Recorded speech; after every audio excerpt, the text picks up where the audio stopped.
రాముడి మీద టైటిల్స్ మీద ఒక పాట ఉంటుంది, అది చాలా గొప్పగా పాడారు. భానుమతి గారు 2 పాటలు పాడారు. అలా మంగమ్మ గారి మనోడు 532 రోజులు ఆడింది. 500 శాంతి నారాయణ కూడా 525 రోజులు ఇంట్లో రామయ్య వీధిలో కృష్ణయ్య కోటరామకృష్ణ గారి ఫస్ట్ ఫిల్ము. దానికంటే ఒక వారం ఎక్కువ ఆడించాలని 532 రోజులు ఆడించారు. అలా దానికంటూ రికార్డులు అవన్నీ ఉన్నాయి. మంగమ్మ గారి మనవడు తర్వాత యాక్షన్ కింగ్ అర్జున్ గారి హీరోగా మాపల్లెలో గోపాలుడు, అది సూపర్ హిట్. తర్వాత బాలకృష్ణ గారితో ముద్దుల కృష్ణయ్య, అది సూపర్ హిట్. తర్వాత మన్నెల్లో మొనగాడని ఒక సినిమా అర్జున్ తోనే, అది హిట్ సూపర్, అది కూడా హిట్, సూపర్ హిట్ కాదు హిట్. అమాయకంగా ఉండే తర్వాత ఊరి జనం కోసం వైల్డ్ గా తయారవుతాడు, అదేనా? అదే భార్య చచ్చిపోతుంది, అమ్మాయిని రేప్ చేసి చంపేస్తారు, అదే అనమాట. తర్వాత నాగార్జున గారి హీరోగా మురళీకృష్ణుడు, వరుసగా హిట్స్ అనమాట రజనీ గారితో. తర్వాత మొగగోపాల్ బాలకృష్ణ గారితో, అది తమిళ్లో చాలా పెద్ద హిట్ ఆ సినిమా కూడా. దాన్ని రీమేక్ చేశారు తమిళ్లో. మొగగోపాల్ అంటే హరికృష్ణ బాలకృష్ణ గారండి, అదే చైల్డ్ క్యారెక్టర్ మన కళ్యాణ్ రామ్ చేసింది కాదండి, అది బాలగోపాలుడు. మొగగోపాలుడు బాలగోపాలుడు 2 బాలకృష్ణ గారి సినిమాలే, 2 కోటరామకృష్ణ గారి డైరెక్షన్. కన్ఫ్యూజన్ అవడంలో తప్పేం లేదు. కాకపోతే ఏంటంటే మొగగోపాలుడు కల్ట్ క్లాసిక్ ఇవాళకి, అప్పుడు కమర్షియల్ గా చాలా పెద్ద హిట్. అందగాడ నిండు చంద్రుడా ఆ పాటలన్నీ అందులోనే అనమాట. ఎదలోన రగిలే ఈ మోగ బాధ ఆ పాటల అన్ని అందులోనే. విజయశాంతి గారు, శోభన గారు చాలా మంచి పాట. మేనకోడలు జయచిత్ర గారు చాలా అద్భుతమైన సినిమా. ఇవాళ పెట్టుకున్నా కూడా తెలియకుండా సినిమా అయిపోతుంది.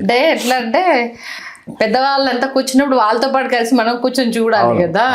అలా ఈ సినిమాలన్నీ అమ్మమ్మ నానమ్మ వాళ్ళతో కూర్చున్నప్పుడు ఇంత మంచి సినిమాలు ఉన్నాయా అనేసి అని వాళ్ళతో టీవీలలో చూసినప్పుడు అవి రిలీజ్ అయ్యే టైంకి మేము లేము కాబట్టి వాళ్ళతో కూర్చున్నప్పుడు చూసినప్పుడు చాలా ఎంజాయ్ చేసేది. మేము థియేటర్ కి నెంబర్ ఆఫ్ టైమ్స్ వెళ్ళి చూసిన సినిమాలు సిరీస్ లోకి వస్తాయి ఇవన్నీ. దాని తర్వాత అదృష్టం అంటే మీకు చెప్పిన ప్రతి ఒక్క సినిమా నేను చూసారు.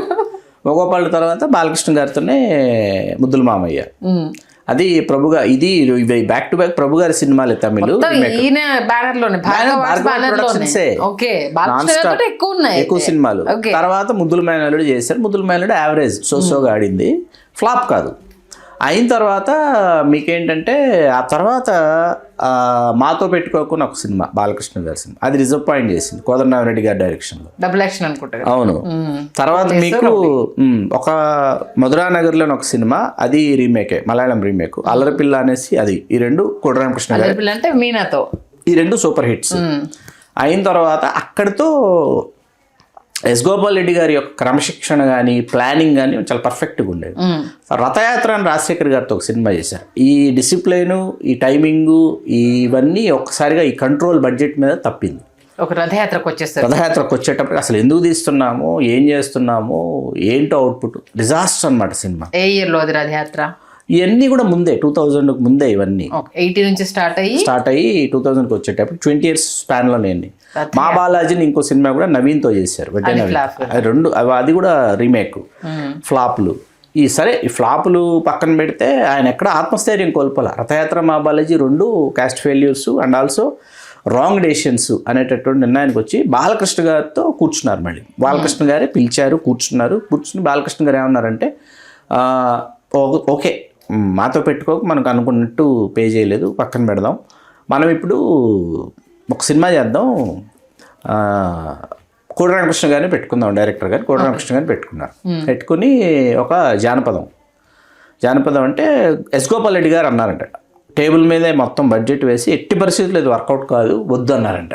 ఓకే అంటే లేదు అంటే వాళ్ళ అబ్బాయి వచ్చాడు యుఎస్ నుంచి, సాఫ్ట్వేర్ టెక్నాలజీలో అబ్బాయి కోర్స్ పూర్తి చేసుకుని వాళ్ళ అబ్బాయి వచ్చాడు, భార్గవ్ వచ్చేసాడు. అప్పుడు వచ్చి భార్గవ్ బాలకృష్ణ గారు కూర్చుని ఇద్దరు లేదు మీరు చక్కగా ఏసీ రూమ్లో కూర్చోండి, మేము మొత్తం ప్లాన్ చేసి పర్ఫెక్ట్గా చేస్తాం, మీరు వర్రీ అవ్వకండి అని చెప్పి స్టార్ట్ చేసేసారు. రోజా గారు మీకు రామోజీ ఫిలిం సిటీలో అప్పట్లో 2 కోట్లు పెట్టి సెట్ వేసారు. తర్వాత 1 కోటి రూపాయలు పెట్టి వైజాగ్లో వీళ్ళకి స్థలం ఉండేది, అక్కడ స్టూడియో ఉండేది, భార్గవ్ స్టూడియో, అక్కడ సెట్ వేసారు. 40% సినిమా పూర్తయిన తర్వాత అనుకోని కారణాలు, అర్ధాంతర కారణాలు, అనివార్య కారణాలు అని చెప్పారు ఎస్ గోపాల్ రెడ్డి గారు. అవేంటో ఆయన ఎప్పుడు రివీల్ చేయలేదు, సినిమా అయిపోయింది. అయ్యో. సినిమా అయిపోయింది. అంటే బాలకృష్ణ కట్అవుట్ కి అద్భుతంగా ఉండేది. గెటప్ కూడా చాలా బాగుంది బాలకృష్ణ గారిది. ఎందుకంటే ఆఫ్టర్ భైరవ ద్వీపం ఆయన మళ్ళీ ఒక జానపదం చేద్దాం అనుకుని నిజంగా గెటప్ చాలా బాగుంది. ఆగిపోయిన తర్వాత ఆయన కొంచెం అంటే ఫైనాన్షియల్లీ ఓకే, కానీ సినిమా ఆగిపోయింది. ఇన్ని సక్సెస్ఫుల్ సినిమాలు తీసి ఇన్ని సూపర్ డూపర్ హిట్స్ ఇచ్చి మీరు నమ్మరు సంజయ్ గారు, ముద్దుల మామయ్య 100 days ఫంక్షన్ ఆయన నెల్లూరులో లక్షలాది మంది ప్రజల సమక్షంలో చేశాడు. ఆయన గుర్రాలతో రథాల మీద బాలకృష్ణ గారిని విజయశాంతి గారిని ఎక్కించి ఆ రథాలు ఆ గుర్రాలతో ఆ రథం మొత్తం వచ్చి గ్రౌండ్ అంతా తిరగడం ఇట్లాంటివన్నీ చేశాడు ఆయన. చేసి పోటాపోటీగా ఉండేది వాతావరణం. చిరంజీవి గారి సినిమా మీద గోపాల్ రెడ్డి గారి బాలకృష్ణ గారితో తీసి సినిమా వేస్తున్నారంటే ఇట్లాంటి టైంలో. కానీ ఆయన ఎథికల్ వాల్యూస్ ఉన్నటువంటి ప్రొడ్యూసర్. ఆయన ఒక టైంలో ఈ ముద్దుల మామయ్య స్టేట్ రికార్డ్, ఆ టైంకి రిలీజ్ టైంకి ఆల్ టైమ్ రికార్డ్. ఆయన మొత్తం ఆ ఏ ఏరియాలో ఎలా పే చేసింది, ఏ ఏరియాలో ఎట్లా రికార్డులు సృష్టించింది ప్రెస్ మీట్ పెట్టి చెప్తుంటే ఎవరిని నైజాం మర్చిపోయారంటే లేదండి నైజాంలో ముద్దుల మామయ్య కాదు, నైజాంలో స్టేట్ రోడ్ ఇది రికార్డ్ అని చెప్పాడు ఆయన. అంత ఎథికల్ వాల్యూస్ ఉన్నటువంటి ప్రొడ్యూసర్. ఆ తర్వాత ఏంటంటే ఈ సినిమా ఆగిపోయి ఆయన కొంచెం మానసికంగా కొద్దిగా ఆయన ఇలా ఆగిపోయిందని బాధపడుతున్న టైంలో క్యాన్సర్తో వాళ్ళ ఆవిడ పరంపదించారు. అది ఆయన కోలుకోలని దెబ్బ అనమాట.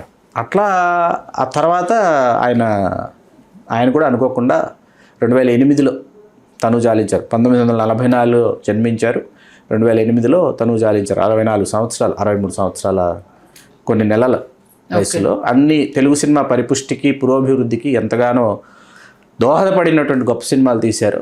ఆయనకు ఏంటంటే ఆయన గర్వపడిన సందర్భం వాళ్ళ కుమార్తె ఎవరైతే ఉన్నారో పావని రెడ్డి అమ్మాయి ఐక్యరాజ్య సమితిలో చాలా సీనియర్ ఆఫీసర్ పోస్ట్కి వెళ్ళారు ఆవిడ.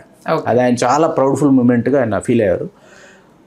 ఏ కోదండరామిరెడ్డి గారితో కలిసి నేను వాళ్ళ ఆవిడ చనిపోయినప్పుడు ఆయన పరామర్శించడానికి నేను వెళ్ళాను. గోపాల్ రెడ్డి గారిని పరామర్శించి నేను ఏ కోదండరామిరెడ్డి గారి ఇద్దరు వెళ్ళాం. వస్తే ఆయన రిసీవింగ్ కానీ మనిషి కానీ యాటిట్యూడ్ కానీ చాలా కాన్ఫిడెన్స్తో ఉన్నటువంటి పర్సనాలిటీ, చాలా లవబుల్ పర్సనాలిటీ.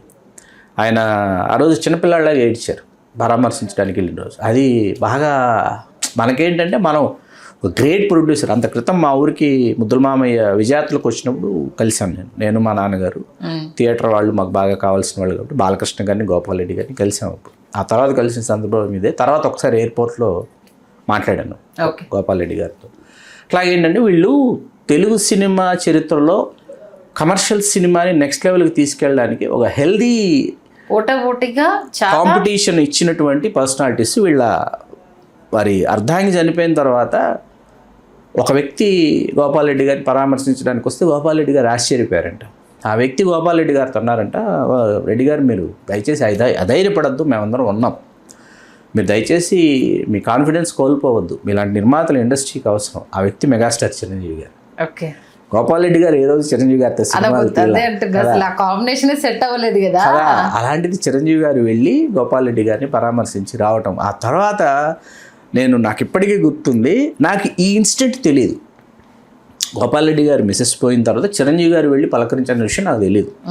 చిరంజీవి గారికి పద్మభూషణ్ వచ్చిన సందర్భంగా మేము సాయంత్రం చిరంజీవి గారి ఇంటికి వెళ్ళాం. ఆ రోజు బ్లడ్ డొనేషన్ క్యాంప్, మార్నింగ్ నుంచి ఆఫ్టర్నూన్ దాకా నేను బ్లడ్ డొనేషన్ క్యాంప్లో ఉన్నాను. క్యాంప్ అయిన తర్వాత నేను వెళ్ళాను. చిరంజీవి బొకే పట్టుకుని గోపాల్ రెడ్డి గారు వస్తున్నారు ఇంట్లోకి. గోపాల్ రెడ్డి గారు వస్తున్నారేంటి, అసలు ఈ కాంపౌండ్కి ఆ కాంపౌండ్కి మధ్య చాలా గ్యాప్ ఉంటుంది అని అనుకుంటాం కదా. అట్లాంటిది గోపాల్ రెడ్డి గారు బొకే పట్టుకొని రావడం, చిరంజీవి గారు అదే అప్పేతో గోపాల్ రెడ్డి గారితో మాట్లాడటం, ఇన్ని ఒకసారి రికలెక్ట్ చేసుకుంటుంటే వాళ్ళు చాలా గొప్పవాళ్ళండి. ఎందుకంటే వాళ్ళని మనం అలనాటి నిర్మాతలు అనే కార్యక్రమం ద్వారా మనం వాళ్ళందరినీ స్మరించుకుంటున్నాం, స్మరించుకోవాలి, మన బాధ్యత అది.